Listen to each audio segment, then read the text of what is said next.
급하게 전화가 걸려왔습니다. 빨리 1,000만 원을 송금해 달라는 그런 전화입니다. 당신은 서둘러서 1,000만 원을 송금했습니다. 목소리를 들으니 당신의 배우자가 한 부탁이기 때문에 그렇습니다. 어떻습니까? 이 짧은 문장 몇 개 했는데 순간 안 되는데 싶은 생각이 드시기도 하죠. 하지만 지금은 AI를 통해서도 목소리를 조작할 수 있다고 하더라고요. 그래서 심지어 아내의 목소리로 그런 부탁을 받더라도 우리는 더 신중해져야 될 거예요. 그래서 그 목소리만 듣고 큰 돈을 송금하는 것은 굉장히 어렵습니다. 위험한 일입니다. 더 구체적으로 전화를 건 사람이 누구인지를 여러 가지로 확인할 필요가 있습니다. 큰 돈이 걸린 문제이기 때문에 그렇죠. 그런데 성경이 말하는 하나님과 그 하나님이 우리 모든 인간에게 요구하시는 그것은 1,000만 원과 비교할 수 없는 것을 요구하십니다. 성경의 하나님은 여러분의 소유가 아니라 여러분 자신을 원하기 때문에 그렇습니다. 성경은 우리에게 마음과 뜻과 힘을 다하여 그분을 사랑하라고 말하고 있죠. 그리고 우리 모든 걸 원한다라고 성경은 말하고 있습니다. 어때요? 우리 모두 당연히 질문할 수가 밖에 없습니다. 뭘 질문합니까? 당신은 누구입니까? 이런 요구를 하는 성경의 하나님은 누구입니까? 그리고 내가 왜 내 인생의 주인의 자리에서 내가 왜 굳이 내려가야 되죠? 왜 내가 보이지 않는 신에게 내 모든 인생의 주도권을 넘겨야 되는 것이죠? 아니, 내 가족들에게 내 삶의 변화를 설명해야 될 거 아닙니까? 당신이 누구인지 당신의 이름을 내게 알려주십시오. 어떤 이런 질문을 할 수밖에 없겠죠. 출애굽기 3장은 성경에서 어떠한 사람이 신에게 Who are you? 당신은 누구입니까? What's your name? 당신의 이름은 무엇입니까? 라고 아마도 처음 묻는 그런 장면입니다. 첫 기록이에요. 이 질문은 이 모세의 인생에서 굉장히 중요한 질문이었습니다. 왜냐하면 그의 인생의 궤도를 완전히 바꿔야 되기 때문에 그렇습니다. 그래서 굉장히 중요한 질문인데 이제 그 질문을 우리 모두의 자리에서 한번 했으면 좋겠습니다. 각자 이제 하나님께, 성경의 하나님께 어쩌면 우리의 인생 전체를 바쳐야 되는 문제, 그분께 인생의 모든 주도권을 드려야 된다는 이 주제 앞에 하나님이 누구신지에 대해서 모세와 함께 물어보는 것이죠. 모세는 지금 80세가 되었습니다. 근데 80세가 되었는데도 성경 보니까요, 장인 미디안 제사장 이드로의 양떼를 치고 있습니다. 잘은 모르겠지만 아직까지 자신의 양떼가 없는 그런 형편인지 모르겠어요. 그런데 여기에서 양떼를 친다라고 할 때 이 친다라는 이 동사의 표현은 연속되는 동사를 말하고 있습니다. 그래서 여기에 대한 알맞은 표현은 뭐냐면 모세가 양떼를 보고 또 보고 있다. 양떼를 치고 또 치고 있다라는 그런 표현입니다. 이 모습은 그가 애굽에서 40세까지 지냈던 과거의 그 화려한 이력과 너무 겹쳐 보이는 장면 아닙니까? 그는 히브리인이었지만 바로의 딸 중에 하나의 아들로 입양이 되었습니다. 그리고 나서 왕실에서 최고의 교육을 받으면서 그렇게 성장했죠. 양떼가 아니라 한 나라를 다스리는 통치 교육을 받았던 사람이었습니다. 그는 애굽의 지도자로서의 그 신분의 그 정체성을 선택했다면 여전히 지금도 그는 애굽에서 나라를 다스리면서 어떤 중요한 위치에서 나라 전체를, 사람들을 통치하는 그런 위치에 있었을 것입니다. 하지만 그는 어떤 애굽 사람이 동족 히브리 사람을 치는 것을 보고, 때리는 것을 보고 그 애굽 사람을 죽였습니다. 즉 그는 히브리의 구원자가 되기로, 히브리의 지도자가 되기로 자기의 정체성을 결정했던 것이죠. 그 일이 탄로가 나서 모세는 살기 위해서 이제 광야로 도망을 쳤습니다. 그리고 나서 40년이 지난 것이죠. 지금의 이 모세는 문명의 눈으로 보면 완전히 잊혀진 땅에 들어가서 그는 철저히 잊혀진 존재로 살아가고 있는 것입니다. 그렇게 40년의 세월이 지났어요. 그리고 80세가 되었습니다. 하나님은 그렇게 동족에게 버림을 받은 아픈 기억, 그 기억을 가지고 있는 그 모세를 찾아가십니다. 하필 80세가 되어서야 그를 찾아가십니다. 흥미롭게 하나님은 이제 불 가운데 나타났다고 성경은 말하고 있습니다. 지금 출애굽기의 최초의 독자들에게 이 불로 나타나는 하나님은 매우 익숙해요. 이 출애굽기가 가장 먼저 읽어지는 그 대상이 지금 광야를 돌고 있는 이스라엘 백성이잖아요. 그들에게 이 불로 나타나는 하나님이 익숙한 건 뭐냐면 저녁이 되면 구름 기둥 안에 있는 불이 이제 불기둥으로 보이는 것이죠. 그래서 사람들에게 그 불로 그 백성을 인도하시는 하나님, 여기에 매우 익숙했습니다. 더하여서 시내산에서는 하나님 여호와께서 불 가운데 나타나셨다라고 성경은 말하고 있습니다. 하지만 지금 모세는 그걸 전혀 모르죠. 그래서 지금 모세는 지금 떨기나무 가운데 불이 붙었는데 떨기나무가 타지 않는 거예요. 지금 이 이상한 광경, 도저히 이해할 수 없는 초자연적인 광경을 보고 그는 큰 광경이라고 표현하고 있죠. 이 놀라운 광경은 아마도 수십 년 동안 양떼만 보고 또 보고 또 보고 했던 그 모세의 시야를 그 이상한 불이 그를 사로잡습니다. 그의 시야를 돌려버려요. 그리고 모세는 이제까지 40년 동안 그의 반복된 일상, 루틴한 방향을 바꿔요. 성경을 보니까 그가 돌이켜서 이 큰 광경을 보려고 이제 그 불타는 가시나무를 향해 나아갔다라고 말하고 있습니다. 그는 양떼를 이탈하고 불타는 떨기나무를 향해 한 걸음씩 다가갑니다. 모세는 애굽에서 아마도 뛰어난 마술사들의 아주 신비로운 어떤 그런 공연들, 그런 잡기들을 많이 봤을 거예요. 그리고 애굽에서 최고로 발전한 수학을 그는 배웠을 것이고요. 그렇기 때문에 지금 모세를 사로잡고 있는 생각은 오직 한 가지라고 성경은 굳이 가리키고 있습니다. 아니, 떨기나무가 왜 타지 않지? 불이란 연료를 태워서 불빛과 열기를 만들어내는 것이 바로 불인데 왜 저 떨기나무는 타지 않으면서 저 불이 타고 있지? 왜 사라지지 않지? 저 떨기나무가? 지금 이 생각을 가지고 다가가고 있다라고 말하고 있습니다. 그때 하나님이 말씀하십니다. 모세야, 모세야, 이리로 가까이 오지 말라. 내가 선 곳은 거룩한 땅이니 내 발에서 신을 벗으라. 지금 여기까지 지금 너무 많은 일이 벌어졌습니다. 모세의 입장에서 지금 세상에서 제일 재미있는 불구경하러 가다가 갑자기 귀로만 들었던 하나님을 실제로 만나게 된 것입니다. 그렇죠? 지금 불구경하러 가다가 하나님의 음성을 들었으니까요. 너무 지금 당혹스러운 일이죠. 여기서 우리는 두 가지 중요한 질문을 해야 됩니다. 첫째, 하나님은 수많은 방식으로 모세에게 나타날 수 있었을 텐데 왜 불을 통해서 모세에게 나타나고 있는가? 첫 번째 질문. 두 번째 질문은 그 불은 왜 떨기나무를 태우지 않고 스스로 타오르는 불인가? 그게 뭘 의미하지? 라는 이 두 가지 질문을 우리가 질문할 필요가 있습니다. 근데 이 두 가지 질문은 저는 모세에게 하신 말씀의 중요한 해석의 근거가 있다고 생각해요. 중요한 어떤 근거인데 그건 뭐냐면 가까이 오지 말라. 내가 선 곳은 거룩한 땅이니 내 발에서 신을 벗으라. 이것으로 이 앞에 있는 이 두 가지 질문에 대해서 생각해 볼 필요가 있습니다. 답을 먼저 알고 가는 게 좋을 것 같아요. 답은 이거예요. 하나님이 불 가운데 나타나고 스스로 타오르는 불로 나타난 것은 하나님의 거룩하심을 드러내는 것입니다. 거룩하신 하나님을 가리키는 것입니다. 설명할게요. 모세가 선 땅을 뭐라고 말하죠? 거룩한 땅이라고 말합니다. 지금 그 땅이 특별히 깨끗하거나 특별한 특징을 가져서 거룩한 땅이 아닙니다. 거룩하신 하나님께서 그곳에 나타나셨으니 그 땅이 거룩한 것이죠. 그래서 거기서 지금 강조되는 건 뭐냐면 거룩한 하나님이 거기 계신다라는 게 강조되고 있습니다. 그래서 불로 나타난 하나님은 거룩하신 하나님이죠.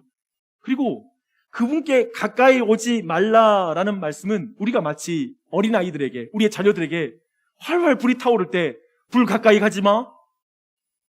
이 이미지, 불에 대한 이 이미지, 불은 가까이 가면 위험하다는 그 이미지를 그대로 가지고 오는 것입니다. 불에 몸이 노출되면 엄청난 고통뿐만 아니라 생명의 위험이 있을 수 있습니다. 불은 매우 유익하죠. 하지만 불은 매우 위험합니다. 불은 매우 아름답죠. 하지만 불은 때로는 매우 정말 우리를 고통스럽게 만들 수 있는 그런 것이죠. 불은 적당한 거리를 둘 때에는 유익하지만 불과 함께 있으면 생명을 잃습니다. 그 특징을 주목하십시오. 여기에 지금 가까이 하지 말라라는 표현이 있으니까요. 거룩하신 하나님께 죄인이 노출되면 죽을 수밖에 없습니다. 이걸 가리키는 것이죠. 그런 의미에서 모세에게 가까이 오지 말라라는 이 말씀은 모세야 멈춰라. 모세야 멈춰라. 너는 지금 불길을 향해 달려가는 나방과 같구나. 모세야, 죄를 해결하지 않고 나에게 가까이 오는 것은 곧 그 결말은 죽음밖에 없다. 다가오지 말라. 라고 지금 선을 긋는 것이죠. 그래서 성경이 말하는 하나님은 죄인들이 스스로의 힘으로 가까이 다가갈 수 없는 하나님이다. 자신의 힘으로 하나님께 가까이 나아가는 자는 그분께 가까이 나아갈수록 죽을 수밖에 없다. 죽음에 가까워지는 것이다. 라는 것을 말하고 있는 것이죠. 성경의 하나님은 스스로의 힘으로 하나님께 나아가려는 종교인에게 너를 위해서 하는 말이다. 가까이 오지 마라. 애야, 너를 위해서 하는 말이다.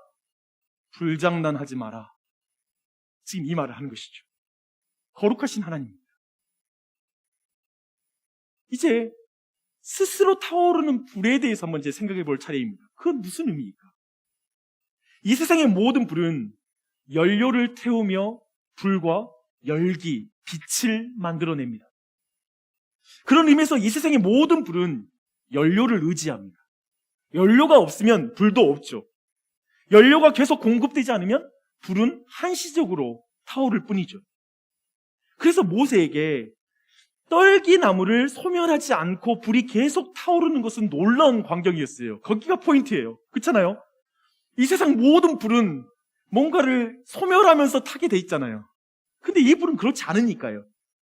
그것이 말하는 것은 거룩하신 하나님은 그 어떤 것도 의지하지 않고 스스로 존재하시는 분이시다 라는 뜻입니다. 의지할 필요가 없죠. 성경에서 거룩함이라는 이 표현을 사용하는데요. 이 거룩함이라는 표현의 원어적인 의미는 크게 두 가지입니다.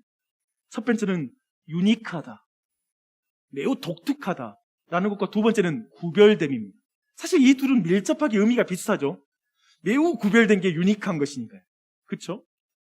하나님은 모든 피조물과 다른 분이라는 것입니다. 그게 하나님은 거룩하시다라는 의미의 원어적인 의미예요. 독특한 분인 거예요. 피조물과 너무 다른 거예요. 하나님은 피조물을 의지하지 않습니다. 아무것도 의존하지 않는 분입니다. 그 스스로 무한한 힘의 근원이십니다. 자신에게 발생하는 그 힘. 그렇죠? 하나님은 스스로 거기에 계신 분이십니다. 이것을 지금 말하고 있는 거예요. 하지만 모든 피조물은 어떠죠? 모든 피조물은 스스로 존재하지 않습니다. 모든 피조물은 어쩌면 우리 모두는 공기를 의존합니다. 우리 모두는 물을 의지합니다. 공기와 물이 없다면 우리는 한시도 살 수가 없습니다. 제가 자주 말씀드리죠. 내 폐가 아무리 건강한들 공기가 없으면 몇 분 못 살고 죽습니다. 그렇죠? 내가 아무리 소화기관이 좋아도 물이 없으면 그 또한도 무용지물이 될 것입니다. 인간은 철저히 의존적인 존재입니다. 다른 피조물을 의지합니다. 그것을 떠나서는 살 수가 없지요. 그게 피조물이에요. 이런 맥락에서 이제 우리는 오늘 말씀 보면 하나님의 이름이 등장하는데요. 모세는 하나님의 이름을 묻죠. 그때 하나님이 모세에게 이렇게 대답하세요. 나는 스스로 있는 자이다. 나는 어떤 피조물을 의지하지 않고 스스로 존재하는 자이다. 그렇게 말하고 있죠. 도리어 이런 말이기도 하죠. 모든 피조물은 나를 의지하여 존재한다. 모든 피조물은 내가 만들었고 내가 그 모든 걸 다스리고 있고 통치하고 있다. 나를 떠나서는 아무것도 살 수 없다. 존재할 수 없다. 라는 걸 지금 말씀하고 있습니다. 그러니 모세야, 멈춰라. 가까이 오지 말라. 가까이 와서 너가 나의 구별된다는 것을 잊지 말아라. 넌 피조물이다. 난 창조주다. 서라, 내 신을 벗어라. 라고 지금 이렇게 말씀하고 있는 것입니다. 여기서 하나님께 가까이 다가가려는 모세에게 가까이 오지 말라, 내 신을 벗으라고 말씀하시는 이 거룩하신 하나님을 여러분은 어떻게 느끼십니까? 이것은 현대인들이 가지고 있는 신관, 종교에 대해서 가지고 있는 그 관념과 뭐가 다르죠? 왠지 거룩한 하나님은 하나님께 다가가려는 그 실패한 인생을 품어주지 않고 밀어내는 그런 느낌이 들지 않습니까? 내가 생각할 때 동의할 수 없어. 내가 생각하는 하나님은 사랑의 하나님이거든. 모두 받아줘야지. 옷에 조그만 오물이 묻으면 받아주지 않고 밀쳐내는 그런 냉혹한 신? 그게 거룩한 하나님이고 구약의 신이라고 생각하면서 애써 나는 신약의 하나님을 믿어 라고 이렇게 구약의 하나님을 지우고 싶습니까? 구별하고 싶습니까? 어때요? 우리의 고통스러운 현실에서 하나님은 멀리에서 지켜만 보는 분, 그게 거룩하신 하나님이야. 거룩하다는 분이 이렇게 거리감이 느껴지니까요. 우리가 어쩌면 오늘 이 첫 번째 나오는 이 지점에서 하나님을, 그 거룩하신 하나님을 그렇게 느낄 수가 있습니다. 우리 모두는 최소한 오늘 본문에서 하나님의 말씀을 보고 말씀이 말하는 그 거룩하신 하나님은 가까이 하기엔 너무 먼 당신, 가까이 하기엔 너무 먼 하나님이라고 느낄 수 있습니다. 그런데 그것은 오해입니다. 그 오해는 이제 하나님이 누구신지 말하는 두 번째 주제에서 그 오해가 풀릴 것입니다. 한번 보시게요. 거룩하신 하나님은 죄인이 스스로는 가까이 다가갈 수 없는 분이지만 거룩하신 하나님은 죄인들에게 가까이 다가오신 하나님이십니다. 지금 이 구분을 여러분 주목해 보십시오. 말장난 아닙니다. 말장난 아닙니다. 죄인이 스스로 가기에는 너무나 먼 분이십니다. 도저히 다다를 수 없는 분이세요. 하지만 그분 스스로가, 거룩하신 하나님이 죄인들 가운데 가까이 오셔서 그들과 함께 하시는 분이십니다. 그 내용이 어떻게 나올까요? 하나님은 모세에게 이렇게 말합니다. 나는 내 조상의 하나님이니 아브라함의 하나님, 이삭의 하나님, 야곱의 하나님이라. 모세가 하나님 배우기를 두려워하여 얼굴을 가리매 여호와께서 이르시되 내가 애굽에 있는 내 백성의 고통을 분명히 보고 그들이 그들의 감독자로 말미암아 부르짖음을 듣고 그 근심을 알고 내가 내려가서 그들을 애굽인의 손에서 건져내고 그들을 그 땅에서 인도하여 아름답고 광대한 땅, 젖과 꿀이 흐르는 땅에 데려가려 하노라. 이제 가라.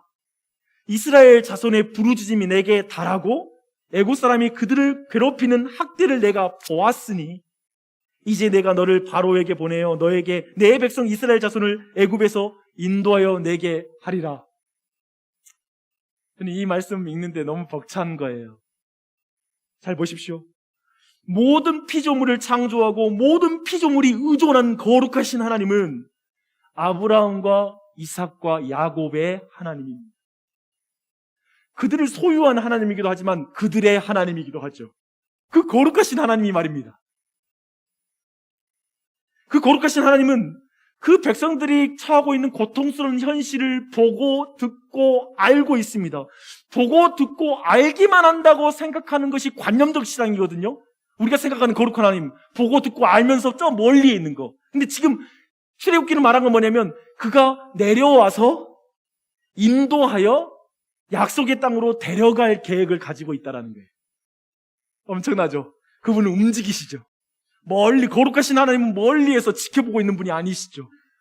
그분은 우리의 하나님이시죠. 이 말씀은 성경에 말하는 거룩하신 하나님은 너무나 가까이 계시다라는 것입니다. 다시 한번 보십시오. 사람이 상상할 수 없을 정도로 하나님은 우리와 가까이 계십니다. 온 세상에 가까이 와 계십니다. 작은 신음소리 하나까지도 다 듣고 계시죠. 그분의 귀는 너무나 큽니다. 다 듣고 계세요.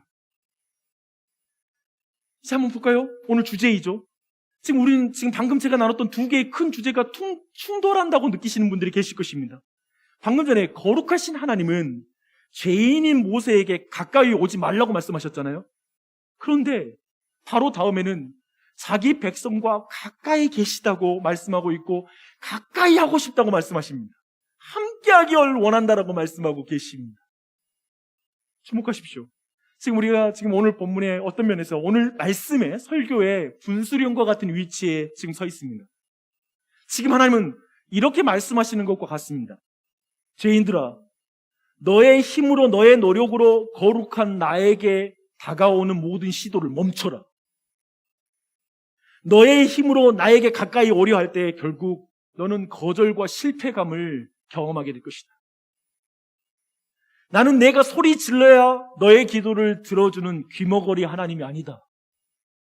내가 고행을 해야 내가 너의 고통을 알아주는 그런 존재도 아니다. 그런 애굽의 신이 아니다. 그런 이방 신이 아니다. 나는 내 백성의 고통을 가까이에서 보고 듣고 알고 있단다. 오늘 성경의 표현 보니까요, 너희의 근심을 안다라고 말합니다. 너희의 마음에 있는 근심까지도 알고 있다. 그런 거룩한 하나님이다. 난 애굽의 신들과 인간들의 욕망을 투영한 신들과 비교할 수 없다. 인간들이 가지고 있는 어떤 능력을 가정하여 만들어 놓은 신, 인간의 생각을 투영한 신과 다르다. 난 거룩한 하나님이다. 내게 올라와서 구원받으려는 시도를 멈춰라. 내가 내려가서 내 백성을 건질 것이다. 오늘 말씀에 나오죠. 내려가서 그 백성을 구원하신다고 하시죠. 모든 올라가려는 시도를 우리는 종교라고 말할 수 있습니다.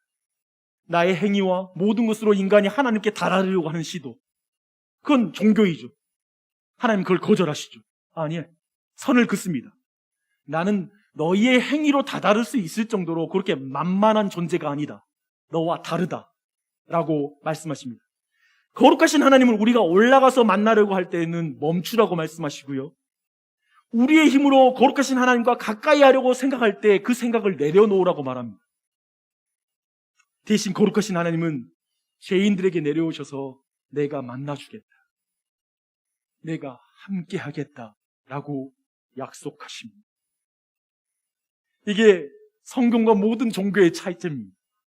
성경의 하나님이 우리에게 보여주시는 것이죠. 우리가 믿는 대상은 그런 분이시죠. 그런데 이 부분에 대해 제가 좀 더 친절한 설명이 좀 필요한 것 같아요. 여기에 대한 한 에피소드가 있습니다. 출애굽기 33장을 여러분 한번 볼게요. 한번 성경을 펴겠습니다. 출애굽기 33장입니다. 1절부터 3절을 제가 읽겠습니다. 이것은 황금 송아지를 만든 이후에 주어진 하나님의 말씀입니다.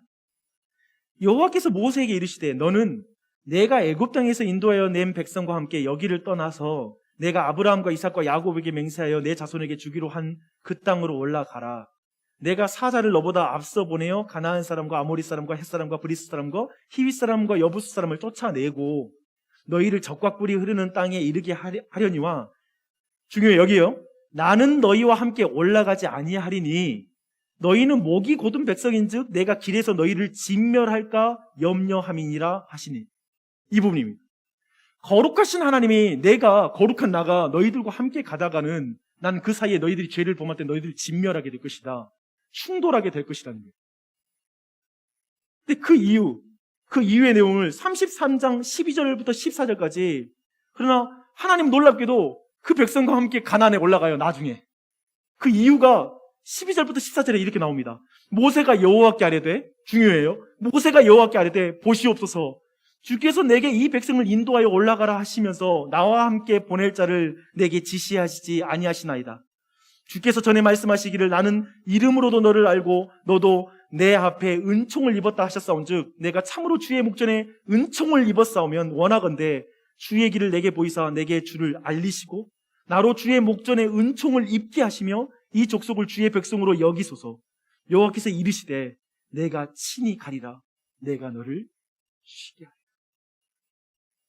모세는 다른 말씀에 하시죠. 말하고 있죠. 하나님이 함께 가지 않으면 난 올라가지 않을 것이에요 라고 말하는 것입니다. 그래서 하나님이 알았다. 친히 내가 너와 함께 가겠다. 모세의 중보의 기도 가운데 하나님이 이렇게 약속을 이루십니다. 어떻게 거룩하신 하나님께서 죄를 범한 그의 백성과 함께 하실 수 있습니까? 중보를 통해서 그 일이 가능하다라는 것. 모세라는 그 위치에서 그 일을 감당하는 자가 그 일을 감당하는 걸 보여주고 있죠. 성경은 바로 이 복음을 우리에게 말하고 있습니다. 거룩하신 하나님이 죄를 범한 그의 백성과 함께할 길이 있다는 것입니다. 아까 말했죠. 거룩하신 하나님과 죄인은 함께할 수 없어요. 그분께 가까이 다가갈수록 죽을 수밖에 없어요, 죄인은. 하지만 그와 함께할 수 있는 유일한 방법이 있죠. 그것은 하나님께서 약속대로 사람의 몸을 입으시고 하늘에서 내려오십니다. 그리고 그 예수 그리스도께서 죽음의 형벌을 대신 감당하심으로 말씀에 순종함으로 의의 옷을, 거룩한 옷을 우리에게 입혀주심으로 우리는 하나님과 동행할 수 있게 되었다라고 성경은 말하고 있습니다. 그래서 우리가 거룩하신 하나님과 함께 할 수 있게 되었습니다. 우리 안에 주 예수 그리스도의 영이 거하게 되었습니다. 죄인인데 말입니다.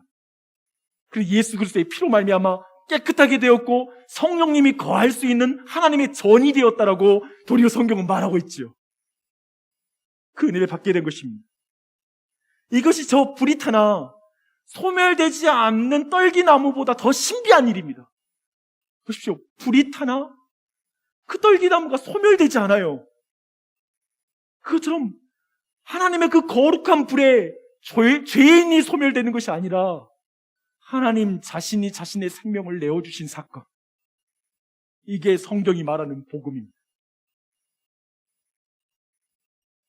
우리가 살라져야 되는데. 그래서 성경의 신은 모든 신과 다르죠. 어떤 면에 다른 어떤 고대 근동의 다른 신화는 어떤 거냐면요. 신들이 자신의 불편함을 해소하기에 인간의 노동력을 착취하기 위해서 인간을 창조했다고 말합니다. 인간을 부려먹기 위해서. 인간이 뭔가 필요하다는 것이죠, 신에게. 성경은 다르지요. 성경은 도리어 창조주께서 피조물을 위해서 자신의 생명을 내어주신 분이십니다.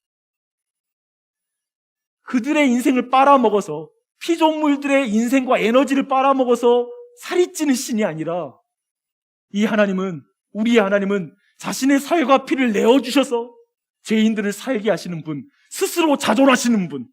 그러기에 어떤 피조물을 의지하시는 게 아니라 그 스스로가 존재하시는 하나님, 그렇게 우리에게 은혜를 베푸시고 구원을 베푸시는 분, 그게 바로 성경이 말하는 거룩하신 하나님이십니다. 이게 거룩한 사랑입니다. 17세기에 프랑스에 뛰어난 철학자가 있는데요. 블레이즈 파스칼이라는 철학자입니다. 그는 하나님을 믿는 사람이었고 실제로 하나님에 대한 글을 썼고요. 그리고 하나님을 만난 사람이었어요. 그는 어느 날 밤 그가 하나님을 만난 것을 말하고 있습니다. 특별히 이 사실을 알게 된 건 블레이즈 파스칼의 그 코트의 안쪽에 이 자신의 일기장 하나가 숨겨져 있었고 그걸 나중에 그가 죽고 나서 발견하고 나서 그날 밤에 대해서 사람들이 알게 되었습니다. 그날 밤, 그것은 그가 하나님을 만난 날이었는데요. 그 말씀 모든 것들은 특정 구절을, 특별히 오늘 우리가 본 말씀을 연상하게 하는 그런 말씀이었어요. 매우 긴 내용이지만 여기에 일부를 소개해 드릴게요.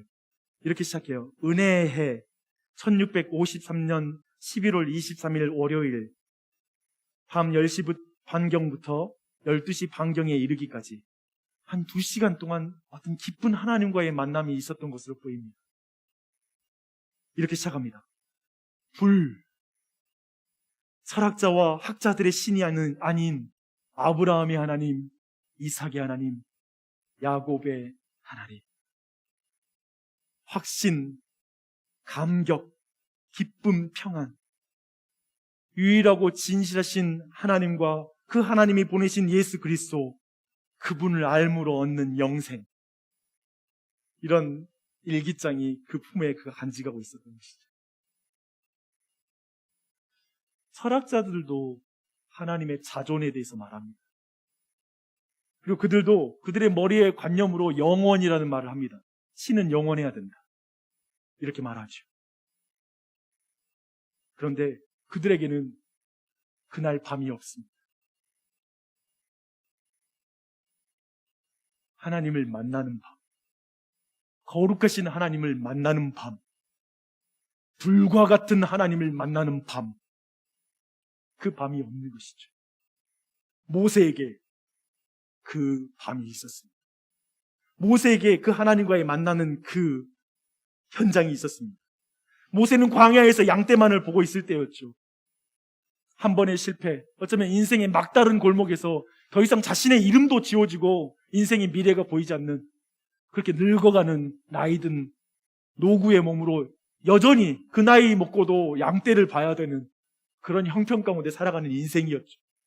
한 번 실패하고 폭망한 인생, 우리가 이번 생은 망했다 그런 표현을 쓰는데요, 어쩌면 모세 이번 생은 망했다라고 말할 수 있는 그 인생.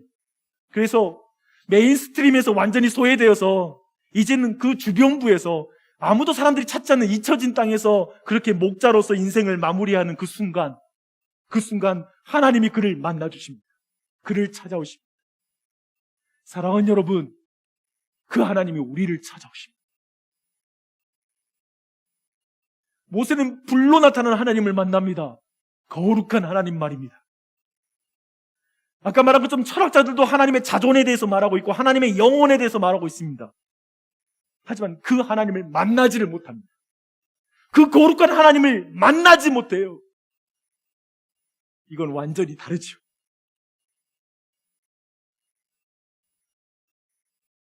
어쩌면 그 모세의 인생과 이 거룩하신 하나님은 예수님께서 요한복음 15장 5절에서 말씀하시는 비유와 비슷한 고백을 만드는 것 같아요. 나는 포도나무요 너희는 가지니 나 없이는 너희는 아무것도 할 수 없다. 어쩌면 인생의 주변부로 몰려나서 이제 모세는 나는 아무것도 할 수 없다라고 하는 순간이죠. 뭐래요? 말하잖아요. 내굽에 가서 내가 바로에 가서 내가 뭐라고 바로한테 갑니까? 그 말이잖아요. 내가 뭘 합니까? 내가 뭘 해요? 그때 하나님 말씀하십니다. 내가 너와 함께 할 것이다. 창조주여 온 세상을 다스리는 거룩한 내가 너와 함께 할 것이다. 그러니 가라. 너에게 든든한 백이 없어도, 너가 대단하지 않아도 내가 너와 함께 한다. 그러니 가라. 그 뒤로 모세처럼, 성경에서 모세처럼 하나님 앞에 뻐기는 사람이 없어요. 이래서 못하겠다, 말을 못해서 못하겠다, 다 그래요. 그러니까 뭐냐면 내가 입을 만들었지 않았느냐, 이렇게 하나님이 나중에는 네 형, 이 형 아론이 있지 않느냐라고 이렇게 화를 내세요. 뭐냐면 어쩌면 그 모습이 우리의 모습인 것 같아요. 창조주 하나님이, 거룩하신 하나님이 우리 교회를 향해, 그리고 우리에게 말하는 거죠. 내가 너와 함께해. 그런데 우리는 계속해서 말하는 건 하나님 나 이게 없고요, 이게 없어서 감당하기 힘들어요, 난 실력이 없어요, 이런 어떤 능력이 좀 부족해서 안 돼요. 우리는 그 세계관에서 벗어나기가 너무 힘들어요. 그러나 기억하십시오. 거룩하신 하나님이 당신과 함께합니다.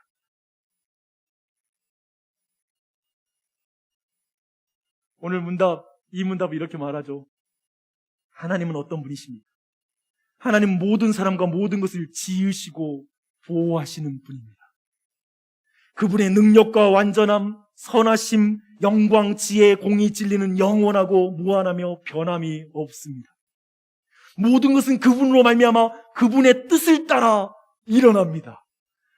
그 하나님이 너를 붙잡고 있으니 네 삶에 무슨 일이 일어나도 하나님이 너를 지킨다. 사랑하는 여러분, 예수 그리스도를 우리에게 주신 분이 우리를 붙잡고 있습니다. 복음의 신비는 하나님의 거룩하심이 죄인을 지옥의 불에 심판하심으로도 드러나지만 그 절정은 십자가에서 자신의 몸을 내어주심으로 그분의 거룩함을 드러내십니다. 그 하나님이 내 하나님입니다. 그러니 넘어져도, 발이 깨지고 우리가 지쳐도 좌절할 것 없습니다. 그분의 손에 여러분이 붙잡혀 있기 때문에 그렇습니다. 결국 죄인과 신실하게 함께 하시는 그 하나님, 아브라함과 이삭과 야곱의 하나님, 그들과 맺은 언약을 변개치 아니하시는 하나님, 기어코 이루고야 마시는 하나님, 그 하나님이 우리의 하나님입니다. 특별히 하나님을 알지 못하는 분이 계시다면 성경의 하나님이 어떠한 분이신지 이 거룩하신 하나님을 만났으면 좋겠습니다. 그리고 그 하나님을 나의 하나님이라고 고백하면 좋겠습니다. 여러분에게도 블레이즈 파스칼에게 있었던 그날 밤이 속히 오기를 바랍니다. 또한 저 인생의 주변부에 몰렸을 때, 나 인생 폭망이야 라고 말할 때, 어쩌면 지금 되는 일이 하나도 없어서 지금 어려우신 분이 있다면 어쩌면 지금 하나님과는 가장 가까이에 있을 수 있습니다. 그분을 만나시는 은혜가 올 한 해 넘치길 바랍니다.